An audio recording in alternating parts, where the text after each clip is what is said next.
O estado mais protegido do Brasil é o Amapá. 72% de sua área são ocupados por reservas ambientais e terras indígenas. Mas o estado também precisa acelerar o desenvolvimento.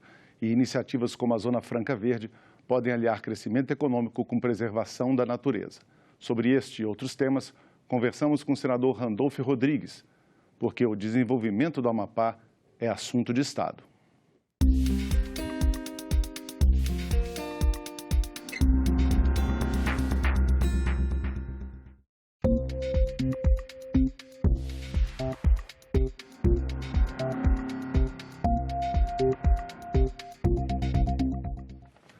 Agradecendo a presença do colega Luísio. Senador Randolfo, muito obrigado pela sua presença. Prazer, satisfação toda minha estar no assunto de Estado. Muito obrigado novamente. Vamos começar com o assunto do meio ambiente. O senhor, inclusive, participa da Conferência Internacional do Clima de Madrid. E uma notícia preocupou o Amapá, a possibilidade que foi discutida pelo governo federal de exploração da renca, que é a Reserva Nacional do Cobre Associados da fronteira do Amapá com o Pará. Temos até aqui um infográfico mostrando um pouco sobre a renca. Senador, por que essa medida que está sendo ventilada é negativa para o Estado? Porque representará, se concretizada, a maior devastação da Amazônia em pleno século XXI. Como os dados muito bem demonstram, é uma área comparável ao Estado do Espírito Santo. Se colocarmos na Europa, maior do que a Dinamarca. Esta área, embora tenha perspectivas de ser rica de minérios, ao longo do tempo foi uma área que foi ocupada por unidades de conservação e por reservas indígenas. Nesta área está o povo Oiampi, está o povo Apalaí, está o povo Tirió. Então, abrir para mineração, e veja, não é mineração de garimpeiros artesanais que estão na Amazônia. O projeto que se dedica é para a mineração de grandes grupos mineradores internacionais, que já passaram pela região, que deixaram rastros de destruição, fome e devastação e morte, em especial em relação ao povo Oiampi. Então, no meu sentir, a abertura da Reserva Nacional do Cobre vai no sentido contrário do que o Amapá pode apresentar para o mundo. E o que é que o Amapá pode apresentar para o mundo? O mundo do século XXI é o mundo do mercado de carbono. A economia verde é a economia do século XXI. Nós não estamos num ambiente de brincadeira para a nossa espécie humana. É a ciência que está dizendo concretamente que, continuando a média de aquecimento do planeta, como está indo, antes do final desse século, centenas de milhares de espécies poderão estar extintas. E a nossa própria poderá estar no caminho da extinção. É por isso que o mercado de carbono se tornou um dividendo atual. E nós, o Amapá, isso não sou eu que estou dizendo, é o maior climatologista do mundo. Um brasileiro chamado Carlos Nobre escreveu uma obra chamada Amazônia 4.0. E ele diz em alto e bom som que a economia para a Amazônia do século XXI tem que ser a economia da redução da emissão de carbono da atmosfera e de produtos da floresta autossustentáveis que agreguem valor para a comunidade global. Vocês podem me perguntar o seguinte, mas e como fica o desenvolvimento? E quem disse que derrubar a floresta, que desmatar a Amazônia é diretamente proporcional ao desenvolvimento? Eu recomendo a todos que estão nos assistindo procurar os dados do crescimento econômico do Brasil nos últimos 30 anos. Qual o período que nós mais crescemos? Entre 2005 a 2011. A nossa economia chegou a crescer a 4,1% do PIB. O Amapá, nesse período, chegou a crescer 16% do seu produto interno bruto. É mais ou menos isso, padrões chineses mesmo, que a nossa economia chegou a crescer nesse mesmo período. Nesse período, a produção de grãos, principalmente de exportação de soja no Brasil, bateu todos os recordes. A produção bubalina, a produção bovina, a produção de gado, bateu todos os recordes. E foi também nesse período que nós tivemos a redução do desmatamento na Amazônia. Então, derrubar a floresta não é diretamente proporcional a desenvolvimento, é inversamente proporcional. E quanto mais passos nós dermos nesse século XXI, quanto mais nós pudermos apresentar para o mundo que nós reduziremos a emissão de carbono, mais riqueza e mais mobilizada nossa economia pode ser. Senador, o senhor levantou aí a questão do crescimento. É justamente isso que o governo alega, que a exploração da renca vai trazer novos investimentos, mais empregos. Mas o senhor alertou aí que 3 das 5 áreas indígenas do Amapá estão ali na área da Renca. E o governo tem levantado a hipótese, não só no Amapá, mas de outras regiões do país, de permitir a exploração mineral em áreas indígenas. Há, inclusive, projetos tramitando aqui. As duas questões, Aloysio, eu divirjo frontalmente. Primeiro, não se sustenta 1 centímetro esse raciocínio do governo. Eu pergunto, onde ele se baseia na tese que, para o desenvolvimento, nós temos que aumentar o desmatamento? O que o mundo prova é o inverso. E, repito, a economia do carbono pode render para o Amapá e para o Brasil a condição de uma potência mundial ambiental. Nós podemos receber bilhões de dólares e de euros internacionalmente a partir da economia do carbono. Muitos países, inclusive da América Latina, já percebeu isso, né? E repito, a obra do climatologista Carlos Nobre, ele diz em alto e bom som, o Amapá é o ente subnacional do mundo, só tem 3 entes subnacionais no mundo que são negativos na emissão de carbono. A Costa Rica e um deles é o nosso estado do Amapá. Então, nós temos um tesouro nas mãos. Temos que fazer a utilização desse tesouro. Temos que reivindicar desse tesouro. O que eu estou pautando na Conferência Mundial do Clima, o que eu pautei na Conferência Mundial do Clima, foi esse debate. Os encontros que tivemos na Conferência Mundial do Clima, foi esse debate. Se o governo brasileiro não quer receber os bilhões de euros do Fundo Amazônia, proposto pela Noruega, pela Alemanha, pelas nações europeias, que têm consciência do aquecimento global, os entes subnacionais da Amazônia querem receber isso. Segundo, em relação à mineração em terras indígenas, tem que perguntar o que pensam os povos originários. Olha, vou lhe dizer uma coisa, já tem que conhecer o que é a história do povo Oyampi. O povo Oyampi, que eu recomendo que vão até a região de Pedra Branca do Amapari, onde está o povo Oyampi, no coração da Reserva Nacional do Cobre, e conversem com eles. Este povo, devido ao contato que teve com a mineração, quase foi extinto nos anos 1970. Eu vou lhes dar os números. Nos anos 1970, os Oyampis eram mais de 10 mil. Em 20 anos, a partir do contato com o branco, inclusive com o contato com a mineração, os Oyampis chegaram a 2 centenas. E os Oyampis têm uma relação direta conosco do Amapá. Pouca gente sabe. O nome Amapá vem de Iamapaba, que é do dialeto Oyampi, que quer dizer lugar da chuva, ou lugar onde a terra acaba. Nós, o Amapá, em um determinado período de sua história, quase extinguiu esse povo, que tem tudo a ver com a nossa origem. Então, tem que perguntar para esse povo. O governo quer fazer as coisas em relação aos povos originários, que estavam aqui antes do branco chegar, sem conversar com as populações tradicionais, em especial com os povos originários, com os povos indígenas. O Amapá tem uma experiência também não muito positiva, uma outra experiência não muito positiva e mais recente com relação à exploração mineral, que foi o caso da Anglo-América, né, senador? A Anglo-América é uma dessas tristes e lamentáveis experiências. A Anglo-América, a MMX,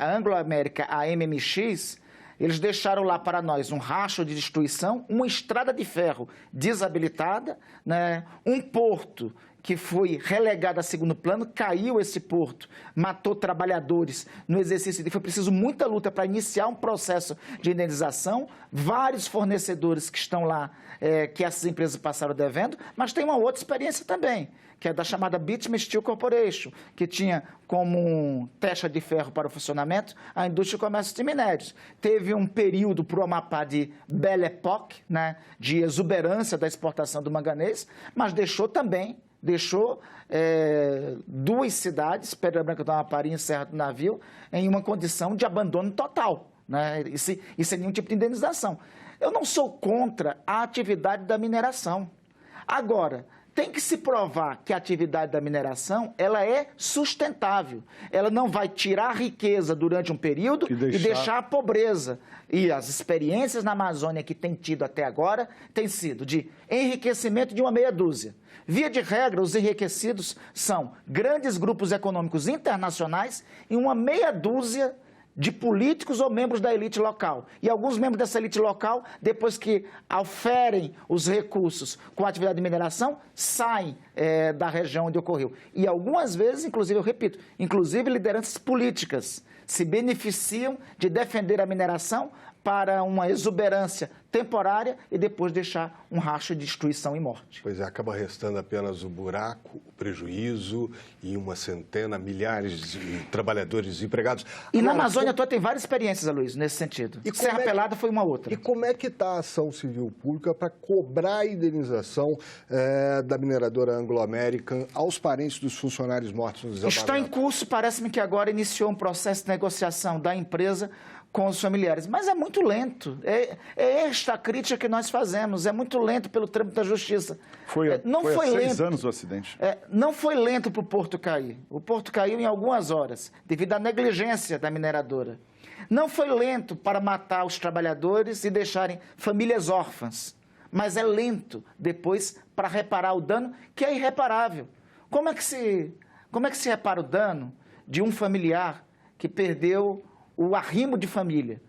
Como é que se repara o dano de uma criança que perdeu seu pai, que o seu pai saiu para trabalhar e nunca mais voltará para casa? Como é que se repara o dano de uma esposa que perdeu o amor de sua vida? Esses são danos que não são irreparáveis. Aí tem que se esperar o longo processo na justiça, com idas e vindas, e todos esses familiares sofreram os traumas. É este que tem sido o custo da mineração. Se me apresentarem um projeto de mineração sustentável, que beneficie, que seja seguro, que beneficie os trabalhadores e os povos e as populações locais, não tem problema. O problema é que não tem sido essa experiência. E nós temos um outro projeto, temos uma outra alternativa. Como você disse na abertura do programa, nós podemos agregar valor para a comunidade local a partir de produtos beneficiados localmente, inclusive de origem mineral e origem vegetal. O problema é que todos os projetos de exploração de recursos da Amazônia, nenhum deles quer fazer, inclusive, o beneficiamento, a verticalização da cadeia produtiva lá. Todos querem pegar o commodity e enviar para fora do Amapá e para fora do Brasil. Foi o que fizeram com o manganês. Todo o manganês do Amapá está lá no fundo do mar do Japão como reserva estratégica. E lá tem a pobreza e a miséria para o nosso povo. Essa proposta é a da Zona Franca Verde? É a da Zona Franca Verde. É uma proposta que já aprovamos aqui, que conseguimos a regulamentação e, obviamente, precisa implementar, precisa estruturar o distrito industrial, precisa ter iniciativas dos governos locais para a atração de investimentos, mas que já tem mobilização e já tem possibilidades nesse sentido. O atrativo principal é a isenção de IPI, né, senador?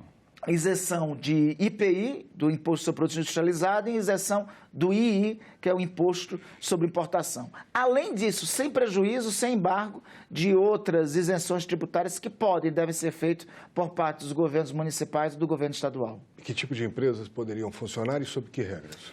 Várias. Assim, qualquer empresa que se disponha a ir para o Amapá e que queira se utilizar, fazer a verticalização dos produtos da floresta, dos produtos de origem animal, de origem mineral, de origem vegetal, que estão na floresta, que tem, inclusive, produzido nas nossas unidades de conservação, poderão fazer uso. Indústria de fitoterápicos, indústria de frutos como do açaí, do cupuaçu.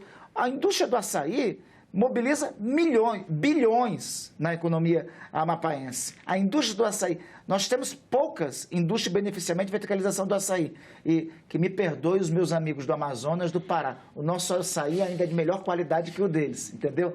Se nós conseguimos fazer em larga escala o beneficiamento do açaí, tem uma cadeia de geração de empregos e de renda a ser distribuída para a comunidade local. Então, fitoterápicos, do açaí, do cupuaçu, do beneficiamento sustentável da madeira. Nós estamos dizendo o seguinte, que não é proibido fazer o beneficiamento da madeira. O que é proibido é fazer desmatamento de mata nativa e sem o reflorestamento adequado. Nós temos, inclusive, experiências sustentáveis de uso da floresta com madeireiros responsáveis no meu estado. Nós podemos aproveitar disso para fazer a verticalização da produção lá na região. Nós estamos vivendo agora, no Amapá, por exemplo, uma situação, esse é um modelo que tem que ser colocado em curso. Nós temos lá no Amapá uma situação antagônica, contrária a essa, que está acontecendo nesse momento. No sul do Amapá tem uma fábrica chamada Jari Celulose, que é um projeto que foi implementado no final dos anos 70, pelo final dos anos 60, 70, por um magnata americano, foi conhecido mundialmente, o senhor Daniel Ludwig. A fábrica tem se demonstrado não sustentável, está fechando agora. Um magnata, um ricaço aí brasileiro, já recebeu inclusive vários financiamentos do BNDES, não retorna esses beneficiamentos como beneficiamento lá para a empresa, não tem fiscalização concreta para isso, e esse modelo de grandes projetos para a Amazônia tem exemplos como esse, que concretamente dão conta que não resolvem o problema de geração de renda e de emprego para as populações locais. O senhor está procurando contribuir para o desenvolvimento do Amapá também aqui no Senado, principalmente com as emendas parlamentares, as emendas de bancada, né? O senhor apresentou 63 milhões de recursos para o Amapá, conseguiu liberar recentemente, inclusive o líder nesse segmento, né? Algumas obras que a gente pode citar, o Hospital Universitário, o novo aeroporto, a BR-156, o senhor podia falar um pouco sobre essas obras tão importantes para o Estado? Pois é, porque um dos diferenciais para o Amapá tem que ser... nós temos uma vocação única para o ecoturismo. Mostraste já rapidamente o mapa, e aí quando o mapa vai no detalhe onde está o Amapá, a gente vê a localização privilegiada, né? Eu costumo dizer que nós temos o mais poético endereço do planeta, esquina do Rio Mais Belo com a linha do Equador. É uma localização geográfica na ponta do Atlântico. Da nossa localização geográfica, é a mais próxima dos mercados internacionais, dos mercados do Oriente, através do acesso pelo Canal do Panamá, da Europa e dos Estados Unidos. É o Porto de Santana, que está no nosso estado, é o porto que tem esta melhor possibilidade. Então, em primeiro lugar, isso. Segundo, nós somos o único estado da federação, nós somos a fronteira brasileira com a União Europeia. Nossa fronteira é com a Guiana Francesa. É fenomenal. Eu acho, às vezes, eu fico irritado com as picuinhas que o governo brasileiro tenta criar, onde nós poderíamos ter vantagens. Nós não temos antagonismos com a França desde 1895, quando tivemos um conflito com eles, e nos sagramos vitoriosos na definição entre os rios Oiapoque e Araguari como território amapaense. Então, nós não temos antagonismos com o Estado francês desde então. A França é um comparativo favorável a nós. Quem hoje vai até o município de Oiapoque, na fronteira, a moeda que circula lá é o euro. Alguém fala algumas besteiras tipo, mas qual é o risco da França anexar o Amapá? Deixa eu dizer para quem fala essas besteiras. É mais fácil o Amapá anexar a Guiana Francesa. Vou dar um dado concreto. Você acabou de dizer a população amapaense, 829 mil amapaenses. A população de toda a Guiana Francesa, 250 mil. Desses 250 mil da Guiana Francesa, 1/3 de brasileiros e a ampla maioria amapaense. Está mais fácil a gente tomar eles do que eles virem para cá. E nós não temos nenhuma dessas pretensões. E os franceses da França continental que vêm para a Guiana Francesa e vão para a fronteira do Oiapoque, mobilizam a economia local. Nós podemos ser, na Amazônia, a porta de entrada do turismo. E para isso precisamos de infraestrutura. Foi por isso que apostamos muito na reconstrução do Aeroporto Internacional de Macapá. É por isso que destinei uma emenda agora, estou em tratativas com o governador do Estado e com o DENIT do Ministério da Infraestrutura do Governo, e já terá uma licitação no ano que vem nesse sentido para a construção do Porto Hidroviário de Santana, para definir nós temos um porto que mobilize o turismo local. E é por isso que eu dou uma ênfase toda especial à possibilidade de mobilização do turismo. Muitos de todo mundo querem conhecer a floresta amazônica. Vir para o Estado, que é o menor emissor de carbono do planeta, e o Estado, que é o mais protegido, é um diferencial turístico que nós temos que apresentar para o mundo. Você estava falando de turismo, patrimônio histórico é sempre algo que atrai o turístico. O senhor tem uma preocupação especial com esse tema, né? Tem, também pela formação, né? Uma das minhas formações é ser historiador. Eu sou encantado pela história que nós temos no Amapá. Nós temos vários potenciais lá. Olha, ao norte, no Calçoene, tem os vestígios de uma civilização que ocupou o Amapá muito antes da chegada dos portugueses, a civilização Arawak, quase 800 anos antes da chegada dos portugueses. Lá, eles construíram um mesolítico para diálogo com o calendário solar. Algo parecido com o Stonehenge? Eu digo que o nosso é melhor que o britânico, entendeu? Aí é o fanismo amapaense. Mas o Stonehenge amapaense é uma experiência emocionante, quem é historiador, quem é arqueólogo e vê aquele conjunto mesolítico, quase milenar, né, no coração da floresta amazônica, entende a complexidade da passagem da nossa passagem humana pela Terra. Mas não vai, assim, isso é um período da pré-história amapaense que é riquíssimo. Tem o povo Arawak, tem os Waiampis que estavam aqui antes, tem a população Maracá-Cunani, tem, enfim, vários povos. E tem depois a própria ocupação europeia. Antes mesmo da gente, todos os europeus sabiam da estratégica localização do Amapá. Foi chamado primeiro de Nova Andaluzia, de Pinzônia, foi disputado por holandeses, por ingleses, por espanhóis e por portugueses. E tanto é que os portugueses no século XVIII construíram lá a maior fortaleza de todo o Império Colonial Português do mundo. Então tem um potencial, tem um espaço histórico formidável. Tem um projeto que está acontecendo em Macapá, capital do estado, que tem o seu DNA, senador, que é a lousa digital. Explica para as pessoas o que é a lousa digital e como é que isso foi viabilizado. Foi uma das primeiras emendas que nós destinamos lá e eu quero estender para todos os municípios do estado e estou dialogando também com o governo do estado. Aliás, o governador fez recentemente um lançamento muito interessante de um outro programa na área da educação que particularmente nós queremos apoiar. É um programa que visa zerar o analfabetismo no Amapá e eu sempre tive essa preocupação, principalmente na capital.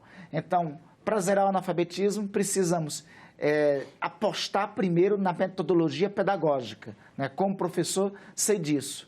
E, para isso, precisa remunerar bem professores, capacitar professores e dar recursos para os professores. No município de Macapá, nós conseguimos equipar praticamente todas as escolas do município com tecnologia de lousas digitais, que era, não tem mais, lamentavelmente, que era um espaço para emendas parlamentares que existia no Ministério da Educação. Então, nós conseguimos capacitar todas as escolas, praticamente todas as escolas municipais de Macapá, que é o principal centro urbano do estado. A lousa digital possibilitou a interação entre o professor e o aluno e trazendo em tempo real a internet e todos os recursos e tecnologias que a internet pode dispor. Só para explicar para o telespectador que não conhece esse recurso, a lousa digital ela substitui o velho quadro negro, giz. Obrigada, Luiz, lembrou bem.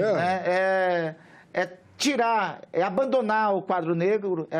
Eu ainda fui do tempo, eu fui do tempo que, como aluno, que o professor tinha que se sacrificar comendo giz no quadro negro, né? Depois, na minha vida de professor, eu usava o mais moderno, que era a lousa normal, né? A lousa digital é um recurso fantástico que abandona tudo isso, né? Traz os recursos da internet e possibilita uma interação fantástica, formidável, entre aluno e professor. Como diz Paulo Freire, educação só se faz em comunhão com um processo de aprendizagem, de saber, que é entre professor e aluno.